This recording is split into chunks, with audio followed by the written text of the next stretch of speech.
So there's a lot of people in today's day and age that are talking about cortisol, cortisol this and cortisol that, and high cortisol, high stress, and how to lower cortisol and all of that. So on today's video, let's talk cortisol. And what I've done is I prepared a nice little outline, and I'm going to give you some tips and give you some things to think about around cortisol. I have 4 main points that I'm going to cover today on today's video. So let's dive in without further ado. So cortisol is literally one of the most misunderstood hormones in health. And truth be known, it isn't the enemy. And the same goes for insulin. And I mean, insulin does become the enemy when it's chronically spiked. I'll get into that a little bit later here. But cortisol is an essential hormone that literally helps you to regulate blood sugar, blood pressure, inflammation, immune function, metabolism, and your body's response to stress, right? The goal is not to eliminate cortisol. Okay, cortisol has been God designed. It's in your body. It's there for a reason. The goal is to restore the natural rhythm that God has designed the body to have. That's the goal around this. And so when cortisol remains elevated for like weeks, months, or years, it's going to contribute to a number of things.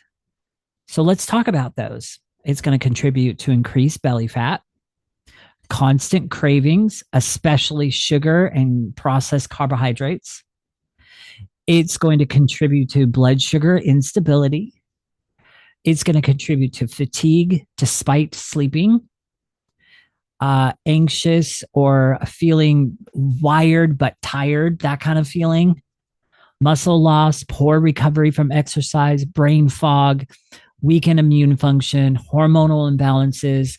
The list kind of goes on there. But those are some of the things that are going to be happening. And so let's talk about how we address the root causes of high cortisol. So number 1, first main point of this video, let's talk about stress. Oh my gosh. So many people nowadays, they struggle with stress. A lot of people immediately think of emotional stress, but that's literally only one piece of it. Stress comes from many sources. So it comes from emotional stress, financial stress, relationship conflict, chronic pain, inflammation, poor nutrition, blood sugar swings, overtraining, lack of sleep, hidden infections, environmental toxins, information overload, lack of purpose or hope. Yeah, the list literally goes on. So the question here isn't necessarily how do we lower cortisol? Catch this. The question actually is, why does my body believe it's under attack? That's the more powerful question to ask around this topic. All right, so number 2 of the 4 main points that I'm going through here, stabilizing blood sugar.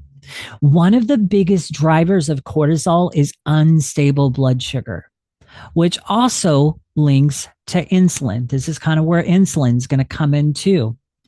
And one of the things that I teach my clients around insulin is that it is literally the master fat storing hormone.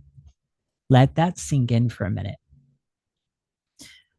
There's a lot of people out there that eat cereal, they snack constantly, drink sugary coffee drinks, even sugary sodas. They eat low-fat meals and often experience low blood sugar through all of that. And then what happened, you've got that glucose crash that tells the body, hey, emergency, release the cortisol, right? It's all connected. So there's some simple fixes that you can do. So number 1, eat quality animal proteins. I'll repeat that again. Eat quality animal proteins, healthy fats, healthy saturated fats, not the kind of fats found in industrial seed oils and all that other stuff. Real animal fats, the good stuff. You also get to minimize carbs, starches, pastas, cereals, etc. Okay. Carbs are now simply a tool. Now, this is number two. Carbs are now a tool. You do not need them with every meal. They are not essential. Nowhere in the whole realm of like all science and all, there's nowhere that carbs is essential unless it's been propagandized, if I'm pronouncing that word right, but I think you know what I mean.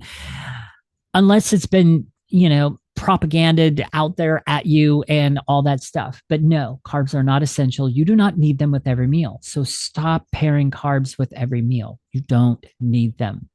They are a tool now. So if you're at the gym and you've done a crazy workout or whatever, this is where carbs are going to be a great tool to replenish those energy stores. All right. So number three, stop eating industry made foods. This goes for packaged foods, boxed foods, frozen dinners, pre-made foods, all of it. If you want to stabilize your cortisol as well as insulin, this is how you do it. Protein is especially helpful because what it does is it promotes satiation. It fills you up faster and keeps you full longer, which means it reduces the need for repeated snacking and grazing throughout the day and all of that. And with that, that brings me to number three, stop constant snacking and grazing. This is one of the biggest things that I teach every one of my clients.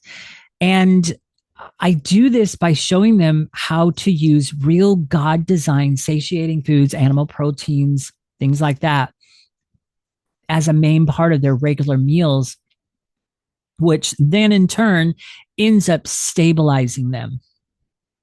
So it fills them up faster, keeps them full longer. They don't need to be crazy. Gone are the snacking urges and all that other stuff. Secondly, under this point, our bodies are not designed to be eating multiple meals per day. Sorry, guys. That's not the way our bodies are designed. Every time you eat, you spike insulin.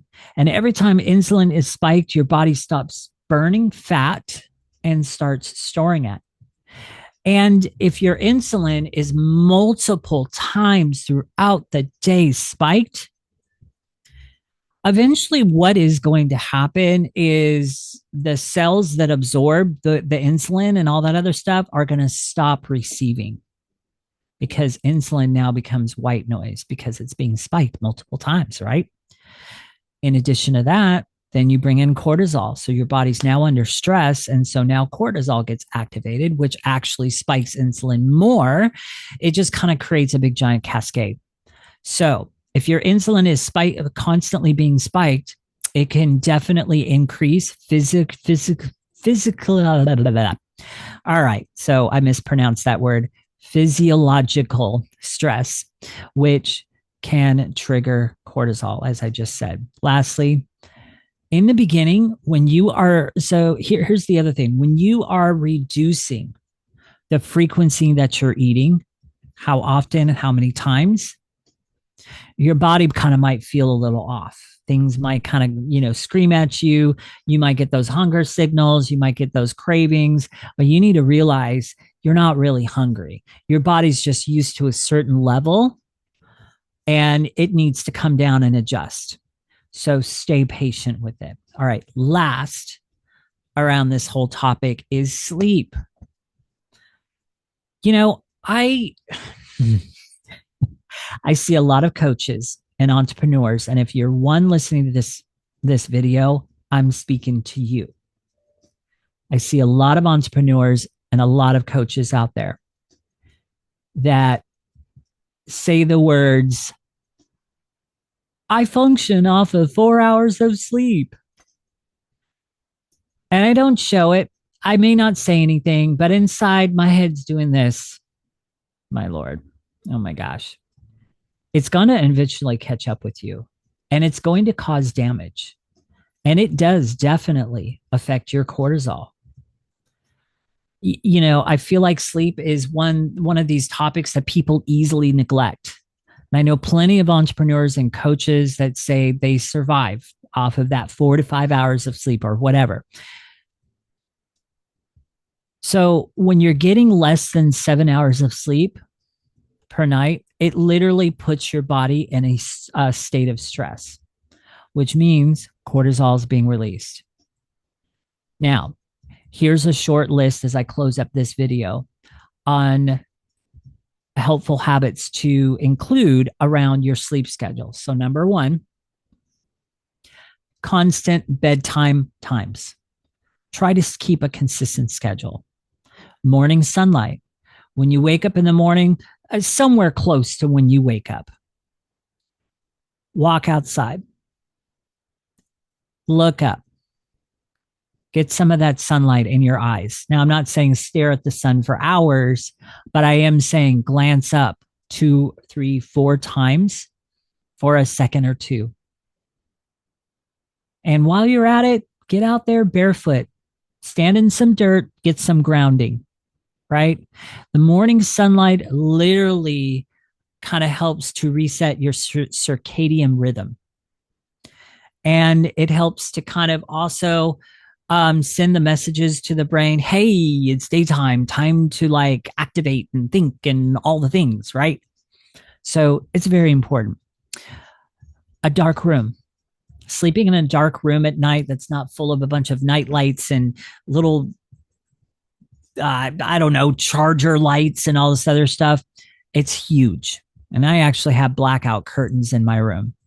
So also, and this one is huge, reduce screen time at night. So screens, iPads, phones, TV, all of it. Even the lights around your house. If you have LED lights, chances are there's blue light coming into your house at nighttime. This literally blocks your body's ability to produce melatonin. So some of you that are struggling to sleep sometimes, this may be one of the reasons. So I actually have blue light blocking glasses that I put on at nighttime about an hour and a half to 2 hours before I go to bed, which helps immensely. But yeah, screen time, TV, all of that, cut it off about an hour and a half before you go to bed. Get a physical book and go back to reading an actual book, right? If you got to have something. The last two are limit caffeine later in the day and avoid heavy meals immediately before bed. So those are just some things to help you regulate cortisol, to help you balance it out and have it at healthy levels and all of that stuff. So hopefully this video has been helpful to you. Have a great rest of the day or evening, depending on where you are in the world and what time of day you are listening. I'll catch you on the next one.